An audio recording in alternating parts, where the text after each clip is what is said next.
Gift સિટીમાં દારૂની છૂટ મુદ્દે શંકરસિંહ વાઘેલાની પ્રતિક્રિયા. ગુજરાતમાં નવા વર્ષે અપાઈ ગિફ્ટ શંકરસિંહ વાઘેલા. શંકરસિંહ વાઘેલાએ કહ્યું, હું દારૂ પીતો નથી અને કોઈ પીવે એ મને ગમતું પણ નથી. સાઉદી અરબથી મેંગલુરુ આવી રહેલા વ્યાપારિક જહાજ સાથે દુર્ઘટના. સંભવતઃ જહાજ પર કરવામાં આવ્યો હતો ડ્રોન અટેક. ભારતીય નૌસેના દ્વારા તાત્કાલિક મોકલવામાં આવ્યો ICGS વિક્રમ.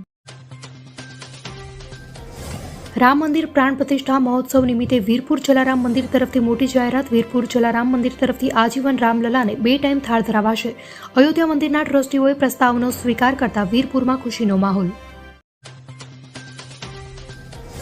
CBDTએ ઇન્કમટેક્સ રિટર્નના ફોર્મ જારી કર્યા. આ વખતે 3 મહિના પહેલા જ ફોર્મ 1/4 જાહેર કર્યા.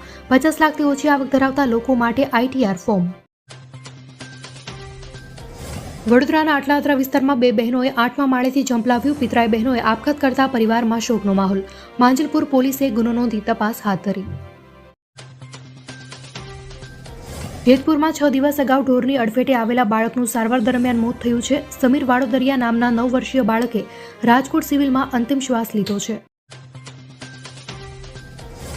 ગુજરાત હાઈકોર્ટના બાર એસોસિએશનની ચૂંટણીનું પરિણામ જાહેર થતાં ગુજરાત હાઈકોર્ટના પ્રમુખ માટે બ્રિજેશ ત્રિવેદી વિજેતા થયા છે, તો સેક્રેટરી પદ પર હાર્દિક બ્રહ્મભટ્ટ, જ્યારે ઉપપ્રમુખ તરીકે વિરાટ પોપટ વિજેતા બન્યા.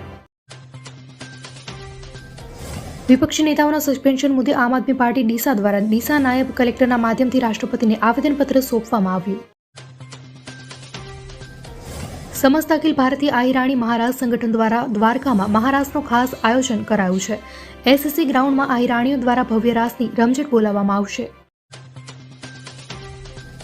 રાજ્યમાં ઠંડી અને વરસાદને લઈ અંબાલાલ પટેલની મોટી આગાહી સામે આવી છે. અંબાલાલ પટેલે કહ્યું કે રાજ્યમાં ફરી માવઠાની શક્યતા છે.